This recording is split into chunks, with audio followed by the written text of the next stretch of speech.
ચાલો આપણે ધોરણ 10 ધોરણ 10નું વિજ્ઞાન ધોરણ 10ના વિજ્ઞાનનું પ્રથમ ચેપ્ટર. જો પ્રથમ ચેપ્ટર છે એનું નામ છે રાસાયણિક પ્રક્રિયાઓ અને સમીકરણ. તો આપણે આ ચેપ્ટરની અંદર હેડિંગ ઉપરથી આપણને ખબર પડી જાય કે આપણે આ ચેપ્ટરની અંદર રાસાયણિક પ્રક્રિયાઓ સમજવાની છે અને કેવી રીતે એના સમીકરણો બને છે. રાસાયણિક પ્રક્રિયાઓ કેટલા પ્રકારની છે, કઈ કઈ રીતની રાસાયણિક પ્રક્રિયાઓ થાય છે, રાસાયણિક પ્રક્રિયાઓ થાય તો શું ફેરફાર થાય છે, એ બધું જ આ ચેપ્ટરની અંદર આપણે સમજવાનું છે. તો પ્રથમ તો આપણે રાસાયણિક પ્રક્રિયા અને ભૌતિક પ્રક્રિયામાં શું તફાવત છે, એના ગુણધર્મમાં કેવા કેવા ફેરફાર થાય છે એ બધું સમજશું.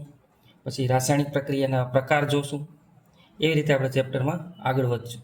આ ચેપ્ટર એકદમ ઇઝી છે, સહેલું ચેપ્ટર છે, આમાં એટલું બધું કાંઈ છે નહીં. મોસ્ટ આઈએમપી પ્રશ્ન પ્રથમ કે આપણા રોજિંદા જીવનમાં જોવા મળતી રાસાયણિક પ્રક્રિયાઓ. જો આ પ્રશ્ન આપણને એમને યાદ રહી જાય, કારણ કે આપણી રોજબરોજની એવી ક્રિયાઓ છે, આપણી નજરની સામે કેટલીક રાસાયણિક પ્રક્રિયાઓ થાય છે જે ભલે આપણને ખબર નથી પણ એ રાસાયણિક પ્રક્રિયાઓ થાય છે. તો બોર્ડની અંદર ઘણી વખત આ પ્રશ્ન પૂછાયેલો છે કે આપણા રોજિંદા જીવનમાં જોવા મળતી રાસાયણિક પ્રક્રિયાઓ લખો. લગભગ 2 માર્કમાં પ્રશ્ન પૂછાય છે અને 4-5 ટોપિક છે એ આપણે ક્રમવાઇઝ લખી નાખી એટલે આપણને 2 માર્ક મળી જાય. તો જોઈએ આપણે આપણા રોજિંદા જીવનમાં કઈ કઈ પ્રકારની રાસાયણિક પ્રક્રિયાઓ આપણને જોવા મળે છે એ આપણે એક નજર મારી લઈએ. તો પ્રથમ જ છે કે ઉનાળામાં ઓરડાના તાપમાને દૂધને આપણે ખુલ્લું રાખવામાં આવે તો દૂધ શું થાય છે, આપણે કાંઈ કરતા નથી છતાંય દૂધ બગડી જાય છે. તો આપણે ત્યાં આટલું લખવાનું છે કે આપણા રોજિંદા જીવનમાં જોવા મળતી રાસાયણિક પ્રક્રિયાઓ કઈ કઈ, તો કે ઉનાળામાં ઓરડાના તાપમાને જો આપણે દૂધને ખુલ્લું રાખવામાં આવે તો રાસાયણિક પ્રક્રિયા થાય. બીજું, લોખંડના તવા તપેલી કે ખીલીને ભેજવાળા વાતાવરણમાં ખુલ્લામાં રાખવામાં આવે ત્યારે આપણને ખબર છે કે લોખંડની કોઈ વસ્તુ છે એ હવામાં ખુલ્લી રાખવામાં આવે તો એના ઉપર કાટ લાગી જાય છે. તો જો લોખંડ ઉપર જે કાટ લાગે છે એ પણ એક પ્રકારની રાસાયણિક પ્રક્રિયા જ છે. તો બીજું એવું છે કે ભાઈ લોખંડના તવા તપેલા કે ખીલીને ભેજવાળા વાતાવરણમાં ખુલ્લામાં રાખવામાં આવે છે. ત્રીજું, દ્રાક્ષનું આથવણ થાય છે. જો દ્રાક્ષ લાંબા સમય સુધી રહી જાય તો એ કોહવાવા માંડે છે, એટલે કે દ્રાક્ષનું આથવણ થાય છે. એના પછી છે ખોરાકનું રંધાવું. જો ખોરાકનું રંધાવું હોય તેને એક પ્રકારની રાસાયણિક પ્રક્રિયા છે. એના પછી છે આપણા શરીરમાં ખોરાકનું પાચન થવું. જો આ તો આપણે બાયોલોજીનો જે ચેપ્ટર આવે છે એની અંદર આપણે આ વિગતવાર જોશું કે આપણા શરીરની અંદર ખોરાકનું પાચન કેવી રીતે થાય છે, ખોરાકના કેટલા ઘટકો છે, કયા ઘટકનું શરીરના કયા ભાગની અંદર પાચન થાય છે એ તો ત્યારે જોશું. બીજું છે આપણે જે શ્વાસ લઈએ છીએ, આપણે શ્વાસ લેવાની પ્રક્રિયાઓ તેને એક રાસાયણિક પ્રક્રિયા છે, પણ એ આપણે આગળના ચેપ્ટરમાં સમજશું. તો આપણે અત્યારે તો આ 5 ટોપિક યાદ રાખવાના છે કે ભાઈ ઉનાળામાં ઓરડાના તાપમાને દૂધને ખુલ્લું રાખવામાં આવે, લોખંડના તવા તપેલી કે ખીલીને ભેજવાળા વાતાવરણમાં રાખવામાં આવે, દ્રાક્ષનું આથવણ થાય, ખોરાકનું રંધાવું, આપણા શરીરમાં ખોરાકનું પાચન થવું અને આપણે શ્વાસ લઈએ છીએ. આ બધી પ્રક્રિયાઓ છે એ આપણા રોજિંદા જીવનમાં જોવા મળતી રાસાયણિક પ્રક્રિયાઓ છે. પછી રાસાયણિક પ્રક્રિયા અને ભૌતિક પ્રક્રિયામાં શું થાય છે, તો કે દ્રવ્ય છે, દ્રવ્યના ભૌતિક ફેરફાર થાય ત્યારે તેની અવસ્થા બદલાય. હવે દ્રવ્યના ભૌતિક ફેરફાર થાય એટલે શું, તો કે એની જે બાહ્ય દેખાવ છે એ બદલાય. તો એક્ઝામ્પલ તરીકે આપણે પાણી છે, પાણીને ફ્રીજની અંદર રાખવામાં આવે એટલે 0°C નીચે જાય તો એ ઘન સ્વરૂપમાં રૂપાંતર થાય છે. 0°C ઉપર ધીમે ધીમે આપણે 15-20°C લઈ આવી તો ફરીથી પાણીમાં રૂપાંતર થાય છે. અને પાણીને આપણે ગરમ કરવામાં આવે અને 100°C તાપમાન થઈ જાય તો એ વરાળમાં રૂપાંતર થાય છે. આમ પાણી છે એનું કોઈ રાસાયણિક બંધારણમાં ફેરફાર નથી થતો, પરંતુ એની જે ભૌતિક અવસ્થાઓ છે, ભૌતિક સ્વરૂપ છે એ ખાલી બદલાય છે. તો આવી પ્રક્રિયાને ભૌતિક પ્રક્રિયા અથવા ભૌતિક ફેરફારો કહેવામાં આવે છે. તો રાસાયણિક પ્રક્રિયામાં શું થાય છે, રાસાયણિક પ્રક્રિયામાં શું જોવા મળે છે કે ભાઈ રાસાયણિક પ્રક્રિયા થાય તો એની અંદર કઈ કઈ રીતના ફેરફારો જોવા મળે. તો જો રાસાયણિક ફેરફાર થાય ત્યારે એની અંદર રાસાયણિક પ્રક્રિયા થાય છે અને એના ગુણધર્મ બદલાય છે. જો ભૌતિક ફેરફારમાં આપણે જોયું કે પાણી છે એ પાણી, બરફ કે વરાળ એના ગુણધર્મ નથી બદલાતા. એનું રાસાયણિક સમીકરણ તો H2O. જો બરફ હોય તોય H2O, પાણી હોય તોય H2O, અને વરાળ હોય તોય એનું રાસાયણિક સમીકરણ છે એ H2O જ રહેશે. એટલે કે ખાલી એની ભૌતિક અવસ્થા બદલાય છે, રાસાયણિક ફેરફાર થતા નથી. પરંતુ રાસાયણિક પ્રક્રિયા થાય ત્યારે શું થાય છે તો કે એના ગુણધર્મ છે એ બદલાઈ જાય છે. એના ભૌતિક ફેરફાર સાથે સાથે એના ગુણધર્મો પણ બદલાય છે. હવે એના માટે આપણને બુકની અંદર એવા 2 એક્ઝામ્પલ આપ્યા છે એ સમજવા માટે, કે જેમાં રાસાયણિક પ્રક્રિયા થાય છે તો એના ભૌતિક ફેરફાર પ્લસ એના રાસાયણિક ગુણધર્મો તેને બદલાય છે. તો આપણે આજ એના વિશે થોડીક માહિતી મેળવી. તમને આકૃતિ દેખાય છે, ને આકૃતિની અંદર છે શું તો કે આ બર્નર છે. બર્નર, આ જ્યોત છે. આ જ્યોતની બર્નર ચાલુ કરીએ એટલે એની આગળ જ્યોત નીકળે, સળગે. આ તમને દેખાય છે મેગ્નેશિયમની પટ્ટી છે. આ મેગ્નેશિયમની પટ્ટીને આ ચીપિયા વડે પકડવામાં આવે છે. મેગ્નેશિયમની પટ્ટીને આ ચીપિયા વડે પકડવામાં આવે છે. આપણે લખ્યું છે આ ચીપિયો છે. આ બર્નર છે. આ મેગ્નેશિયમની પટ્ટી છે.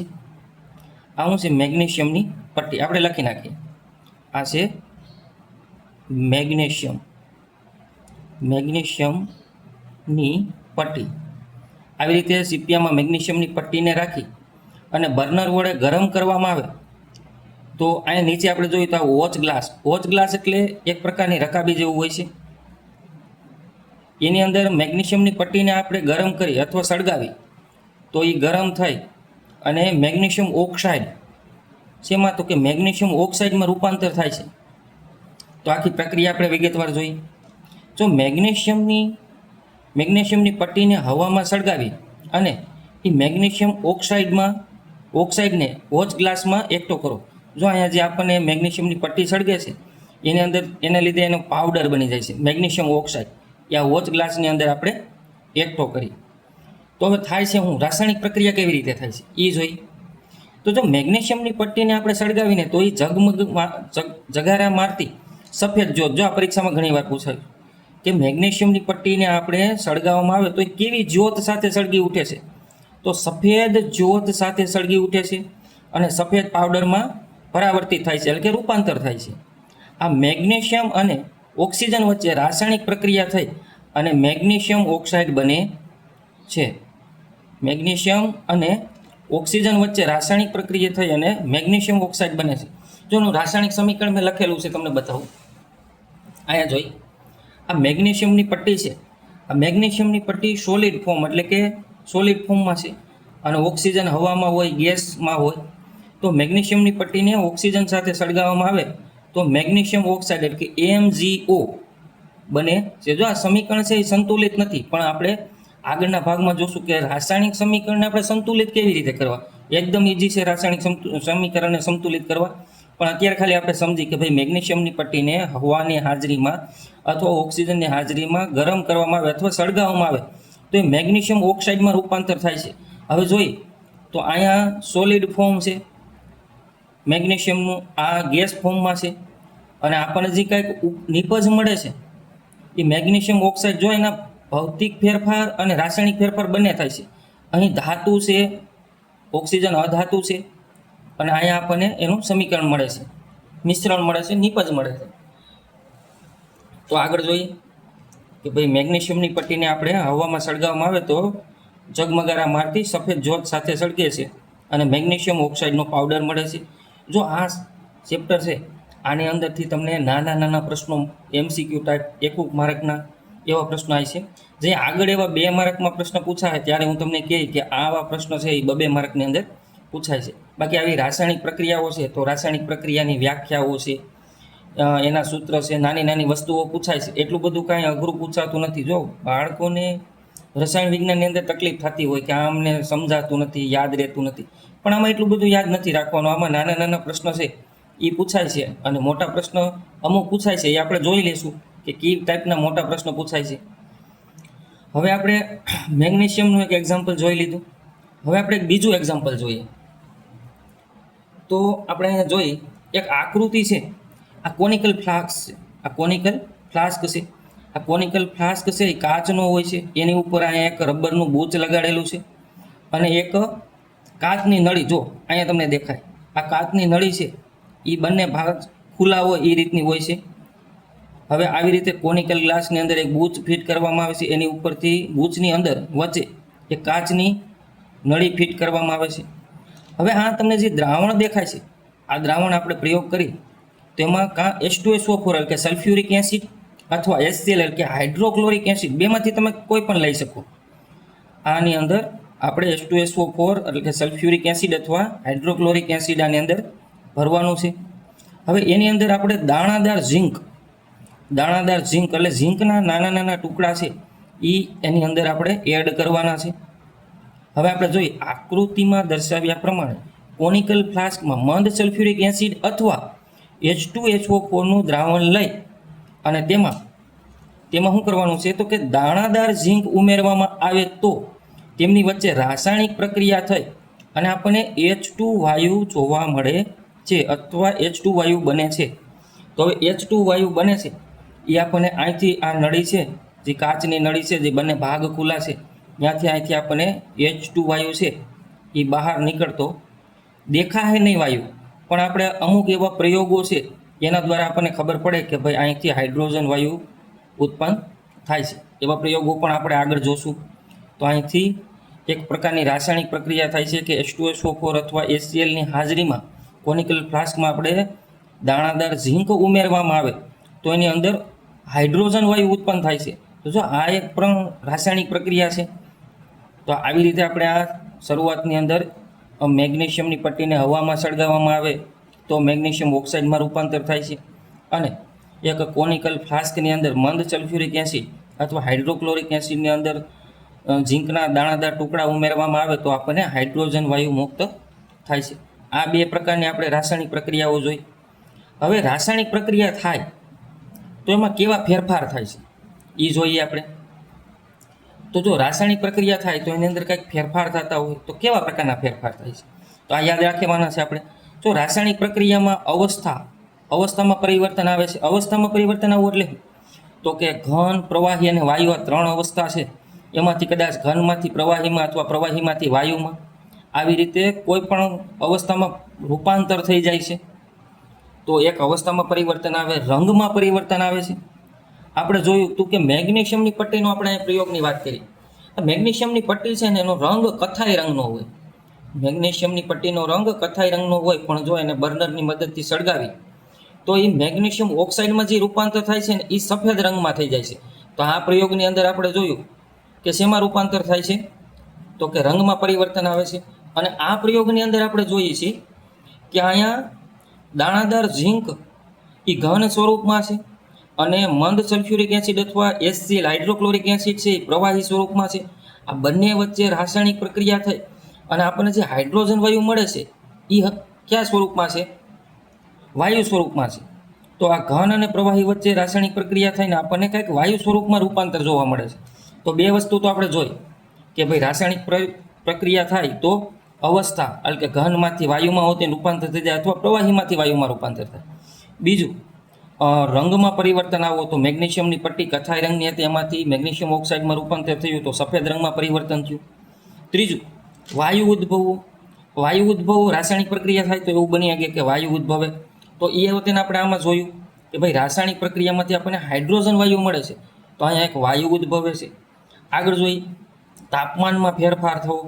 હવે તાપમાનમાં ફેરફાર થવો એના માટે હું તમને એક સિમ્પલ એક્ઝામ્પલ આપું. આપણે અત્યારે આમાં એક્ઝામ્પલ નથી આપેલું કે કળી ચૂનો હોય, કળી ચૂનોને તમે ઠંડા પાણીની અંદર અથવા પાણીની અંદર તમારે આ પ્રયોગ કરવાનો.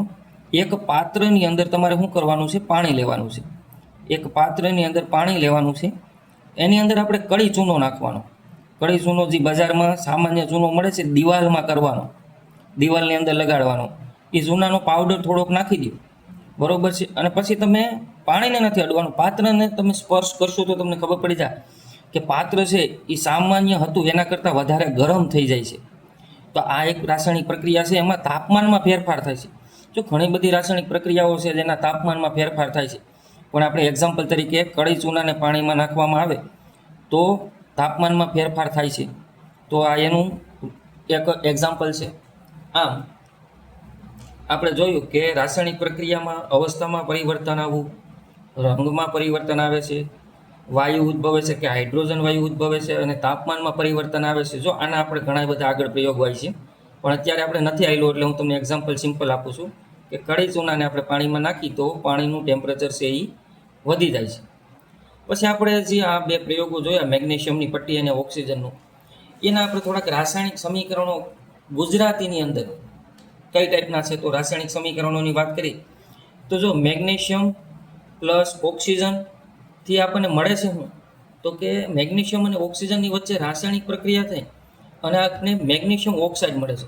જો એક વસ્તુ અહીંયા રાસાયણિક સમીકરણમાં આપણે આ સમજવાનું છે કે જે વસ્તુને આપણે પ્રયોગ કરવા માટે લઈએ છીએ એને કહેવાય પ્રક્રિયકો.